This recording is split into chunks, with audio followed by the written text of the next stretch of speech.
times. He's won it 4 times. He's won it with 3 different organizations. Great. You really feel like he earned this title? You really think so? I feel like listen, at the NBA level, professional NBA level, to win any title is a feat in itself. All right, I'm sure, and especially the mental stress that's put on because they played in a bubble, I give them more credit for it. All right, but as far as you mentioning that, LeBron James is the greatest player of all time, I could see where people make the argument. My opinion, I think MJ is still the greatest player of all time. Okay. And I understand. Listen, I'm not taking anything away from LeBron James. 4 titles. You can't argue with it. 3 different organizations. Can't argue with it. But then people will also look at it on the other way. And like I said, the door swing's got to swing both ways. If you look at it like, well, he's great at putting him in a better position, but he's changed the game, and it's a different era. The fact that he's a bigger man than Michael Jordan, and they still had to put a beating on Michael, and he still got 6 rings. I know it's not always just about the rings. We talked about that in football and quarterbacks. Sometimes you got a NFL Pro Bowl quarterback that doesn't win the ring, but i.e. Phillip Rivers. Donovan McNabb. You can put him other places, and he can only do so much, right? Yep. LeBron James has gone to other places, and he builds around him. But I really respect it more when the MJ won it and stayed with his team and won it and still took other teams to the playoffs. Maybe he didn't win it, but it was after his retirement, his first retirement anyway. And I think he's still the greatest in my mind. The way I've seen him play, they actually had to, like Tom Brady, when you're a greatness, they have to change the rules of the game for you. They created the Jordan rule just because they had to make it even for other people to stop him. All right, so right now to have LeBron James be in that conversation, absolute greatness. LeBron, kudos to you. But don't be ashamed to be number 2. And you know what? There's a reason why he wears number 23, and he'll tell you himself. Respect to the guy. I think number 2 overall greatest player of all time, by all means. Top 3, great. Whatever your argument is, some people will put Wilt Chamberlain in there. But again, I think, Wilt Chamberlain, Kareem Abdul-Jabbar, you have an argument for all of them. From the position that he played to still play the big man role. Yep. LeBron James, kudos to him that he can play. He can be a big man playing. He's a giant point guard. But for Jordan to have gone through what he had gone through and more physical. I remember watching the Knicks beat him up. My Knicks, Charles Oakley after he got traded to the Knicks, Xavier McDaniel. These guys abused Michael Jordan, and he sat on the floor in the Garden. He made it his house. He owned them, and it was a personal. He was an assassin, and there's nothing you could do. He's a 10-time all offense, all defense player. You can't, or 9 times, something like that. He's got 10 scoring titles. You can't. LeBron, when you have 6 and you got that many scoring titles, and God bless, we can have you the argument. And another thing to LeBron's benefit, he's not done. He's not done. He's done all these great things, and he's still not done. So we're comparing one guy who's still got his career alive. Whether it be at its peak or on its downhill, you're comparing to somebody who can't compete now. So you can't look at the 2 different things. I think you have to weigh them differently. So you ready for it? Hit me. Michael Jordan never had to play a super team, which is what the NBA is made of now. Okay? So all super teams. Mm-hmm. Clippers, Golden State, all these guys are super teams. Ready for it? Michael Jordan had Pippen, who is one of the best defenders and a top 50 player of all time. Yes, absolutely. And had the best rebounder and defensive player in my mind, other than Sam Bowie, of all time in Dennis Rodman. And then had Horace Grant before that, and then had the best European player when he came over in Tony Kukoc. Had big shooters like Paxson and Kerr. His first championship, he beat the Lakers in '91. If anyone remembers, Magic Johnson was on his way out. Got HIV, the whole 9 yards. Yep. Worthy didn't play Game 5. Byron Scott missed the entire series. The second leading scorers on the team were Vlade Divac and Sam Perkins. Come on, bro. Okay? So he played nobody that year, and he won his first championship. His second, but it's not like they. But you can't say No, that it but was a LeBron- monstrous win. It wasn't like but all the big guys were. James Worthy was injured. Their guys are out. Byron Scott. But that's a part of the season. But let me ask you. But he never went up against teams at their height. What are you talking about? He went up against the Pistons. He went up and shat on teams that were supposed to be the bad boys, and he closed them out At the end of when the you series, got 3 defensive players that at the shut end of their run, at the end of their run. Dude, they never did anything else. Isaiah Thomas was gone after that. He still got 6 championships. He still Because got more scoring titles. Because he faced teams and I'm going to give it to you. He faced teams at the end of their runs when they weren't anything. He never had to face a team that had more options than they could handle. They always had the best players statistically on the court. He faced the Blazers the next year. He went up against Clyde Drexler and Terry Porter. Okay? Great. 2 players. If Jordan covers one and Pippen covers the other, who's going to cover Horace Grant, Paxson, Kerr? That's fair. Longley? That's a good point. But let me ask you, just to get to that stage, do you think that it's a different NBA now without hand checking and all that stuff and the rougher play that they had back in the day? Where flagrant foul was a regular foul. We put too much ownership on that, I think. I really do. We put too much onus. I don't. No. And hear me out. Now, that being said, I firmly believe that LeBron, because of his size, had he played in Jordan's era, would have still done well and still be a great player. But I don't think he's taken one team to 6 championships, regardless of who's around him. Dude, he went to because Pippen was hurt the following year. And he still went to the championship. Because also, why?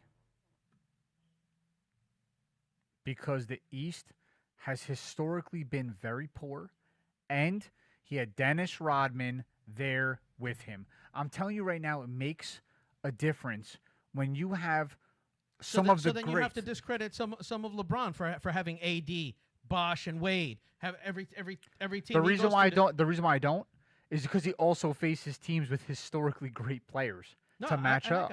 I got you. So when LeBron James had Kyrie Irving only on his team, he went up against Durant, Curry, Draymond Green, and Klay Thompson. Bro, that's a shit brick house. And it was an amazing series. I remember it. But 2 guys went up against 4. Bro, that is big. He came out of a 3-0 deficit. Big. So all I'm saying is the next year he faces the Trailblazers. I'm just saying there was a lot of superstars in our era. I know, when Michael Jordan played, but they were spread though. And I don't remember anybody else winning while Jordan was on watch. Because they were spread out. Remember, guys didn't leave teams. Ewing stayed by himself. Charles Barkley on the Suns by himself when they faced Clyde Drexler by himself.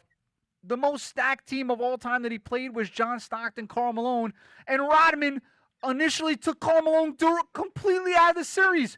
And then you had Stockton covered by either Jordan or Pippen with other guys. Byron Russell is not a threat. I'm saying this to you, bro. You face the Suns. Don't tell me Barkley, Johnson, Marley is better than Pippen, Rodman, Jordan. Don't tell me, because you're a liar. No way. The best team they played was the Jazz in their last season because Karl Malone was still and Stockton were still younger. And an Ostertag, right? So they had a couple of guys who were there. And he had to hit that shot over Byron Russell when he threw him to the floor. Yeah. But everyone talks about James getting calls, but I mean Jordan literally threw him into the stands. But they also had to change the rules for him. Yeah, whatever. So now it's whatever. I'm just saying we agree to disagree. We agree to disagree. The fact of the matter is LeBron James when he was with the Cavs and his second best player was Mo Williams. Second best. The first year he went, he played Duncan, Manu, Tony, right? Yeah, he played an all-star cast. Okay. It was bananas. Okay. The championship that LeBron should never have lost, and he actually talks about it openly, the one to the Mavericks when he lost to Dirk and Terry Porter, Should never have lost that. And he said, Was that with the Heat? He was, yeah. It was their first championship. Yep. Their first season they went, he said, his learning they were period was up Wade. 1-0. In game 2, they were winning by 13 points. He said, the Maverick went on a run. They took their foot off the pedal and thought they were going to win it. Never recovered after that. They went on to win back-to-back championships. They went to 4 championships in a row. And he was a different player after that. And by the way, the thing about it is he had to go through teams like Paul Pierce, Ray Allen, Antoine Walker, and Kevin Garnett. Powerhouses. Okay? He had to overcome the San Antonio Spurs, adding Kawhi Leonard on their team. So throughout his career, he's always been on teams, and then the Golden State Warriors. He's always been on teams that have had some of the greatest built teams, and he's overcome it. So I'm sorry to say this. LeBron James, to me. Mike Domino's tripping in this. He's saying, Jordan had 2 3-peats. All right? Never lost in the finals, and James won 4 and lost multiple times with other great players around him. Yeah, no, it's. I'm not saying. He actually said the Celtics chased LeBron out of Miami. You ready? I don't agree with that. Ready I for think this? that was That's just false. a system of happenstance. Yeah. But I think That's it false. happened to be at the same time because the Celtics started to fall off after that, and they had to pick up other people anyway. Is one arm on this chair just taller than the other? It's possible. Okay. I mean, maybe I'm. I think your crooked, left side is a little bit longer than the other. Okay. But Mike, I'm gonna call you out on this as a fraud. He's saying LeBron would have never made it in Jordan's era. No. And I don't think he would have never made it. I think he would have made something out of himself, and he'd still be a great player. Probably still be talking about him today. I'd still think we'd be talking about him as the second best player of all time. I have to call Mike Domino a fraud for one thing. And Mikey, thanks for tuning in and watching, brother, and being so active today, man. Have a great night, brother. I'm gonna call him a fraud on this. He made a point earlier. The point was, I hate Tom Brady, but he's a fraud. Tom Brady, how many Super Bowls has Tom Brady been to? Okay? He's lost multiple Super Bowls, but he's still the GOAT. So why is it that LeBron can go to multiple championships and lose? And I don't take any. I don't discredit him for making it to the championship. I actually give him more credit for making it there. Of course. Usually with a lesser cast. Absolutely. And still makes it there, whether he wins 1 game or 3 games or however he lost in those times. He still made it competitive. He still made it exciting basketball at the end of the season. And he's still walking greatness. I mean, you can't take anything away from him. But I just, again, maybe it's my heart. Maybe it's because I really saw the physicality in that era in the 80s and 90s of how basketball was played, and it was more of a basket brawl. I still don't think LeBron James in that time would be the greatest player ever. He would still be number 2 to Michael Jordan only. I mean, we agree to disagree. It's all good. Maybe it's Not all a big right. deal. It's all good. That's what we're here to talk about, man. I am, I mean, listen, I feel strongly that, to me, look, there's nobody who beats him. That's it. Nobody beats. And I could be swayed by the end of his career. I could possibly be swayed, but it's just until such time, Jordan's the greatest of all time. He's the GOAT. He's the one they started that term with. He is the end all be all of all sports icons. Yep. And I get it. But sorry, man. It's to me, it's LeBron. I had a chance to watch from start to finish, but that's also why Tom Brady is the GOAT, because watching it from start to finish, you're amazed at what this guy's been able to do. And that's what it's all about for me. He fumbled that ball. I'm glad they changed that rule. Stop. He fumbled that ball. Come on. Raiders should have won it that year. He didn't fumble it. He fumbled. Nah, bro. I didn't see it. You saw it? I seen it. You seen it? I seen it. I didn't see it. Seen it with my own eyes, man. Nah, I'm telling you right now. That was clean. Charles Woodson's the liar. No way. Charles Woodson's the truth. The truth. The truth. I like it, man. Dude, today was great again, man. Great again. Amazing. I feel like we just phenomenal. I feel like we do bring the heat. I feel like we gel. We gel. Hot gel. You gelling? I'm gelling. I'm gelling. You gelling? I'm jelly. Listen, man. Next week starts. We have our pick'em. We have our Stone Cold picks. Absolutely. I'm gonna win again. We have. It's possible. It's possible. I picked some tough games. I'm looking forward to the sports questions you're gonna ask me. Oh, that's gonna be fun. I'm looking very forward to it. You guys better tune in next week. I'm gonna have some questions. I'm looking. I'm gonna have you guys see if somebody can embarrass Johnny out here. Not gonna happen. I made it tough for you guys because I came on the show one time and I stumped him one time. He's never gonna live it down. No, I mean, but it doesn't matter though. I'm still. It doesn't. Monster. Yeah, I mean that's. Monster. I feel good about it. I gotta feel good about it, right? I gotta be able to. It feels good on the whole. It feels good on the whole. Preparation H. Operation Preparation H. I'm calling Feels this good. laser preparation H. It feels good. It feels on the good whole. on the whole. I love it, bro. Dude, by the way, I think we can make an entire show talk to each other in just movie quotes. In just movie quotes? I think we could. Oh, we're going to have to set that up. Could you imagine? That's going to 2 be hours funny. of just movie quotes, somehow talking through it. I don't know how, but I think we could. I think we can do it. Hefe.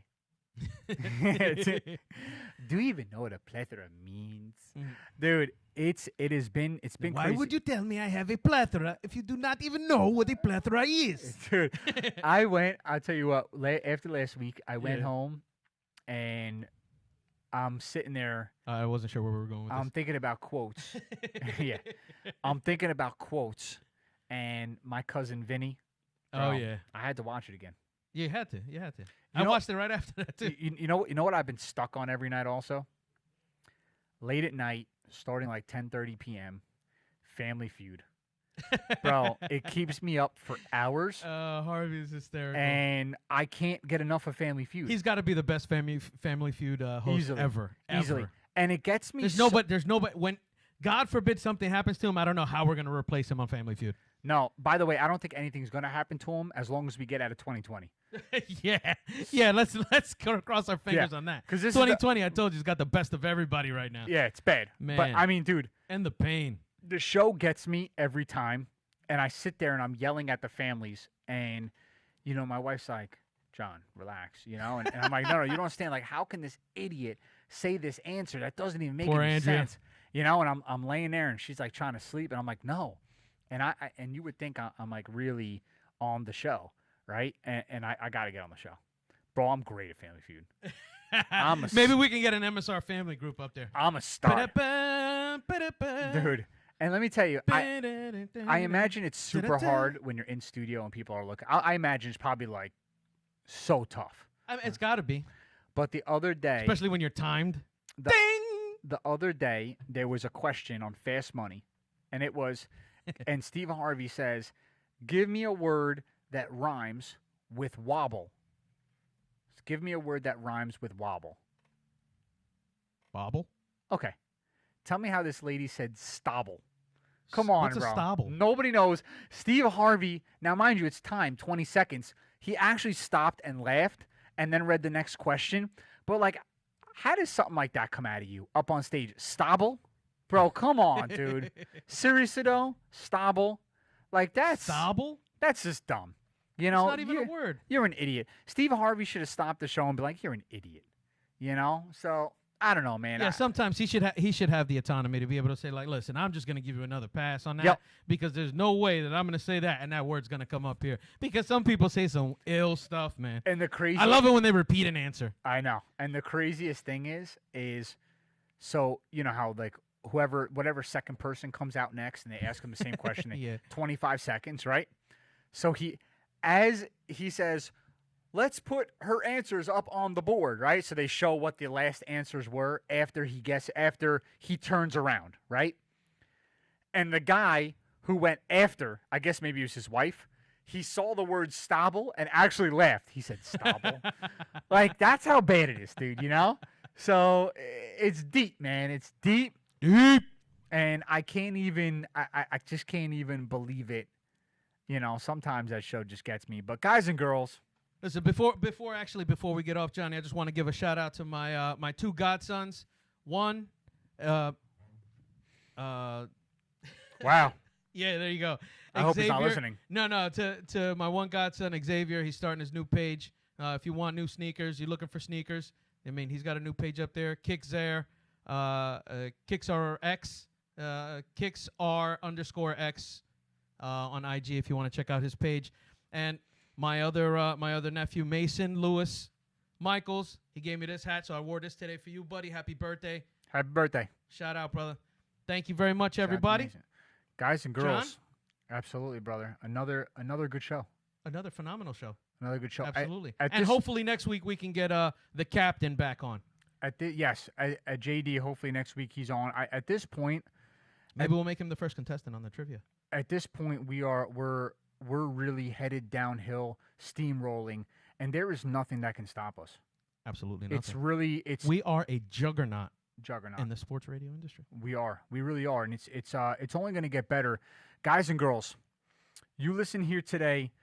Tons of hot takes. Thank you for rocking out with us, choosing us between 4 to 6 p.m.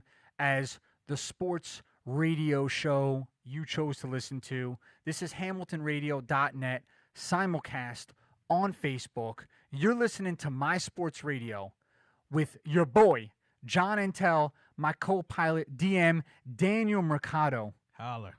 We're going to see you in 6 days, 22 hours. MSR is out. We'll catch you later. Peace. You're rocking with the newest radio show on Hamilton Radio, My Sports Radio. Deals and Bonds hits one high. It's a dig. It is on the all-time home run list. Trainer right next to me is saying it. You may hear him. Down goes Frazier. Down goes Frazier. Down goes Frazier. The heavyweight champion is taking the mandatory 8 count, and Foreman is as poised as can be in a neutral corner. Do the Titans have a miracle left in them? Touchdown Titans! There are no flags on the field! It's a miracle! Tennessee has pulled a miracle! My Sports Radio. And here's your host, John Intel.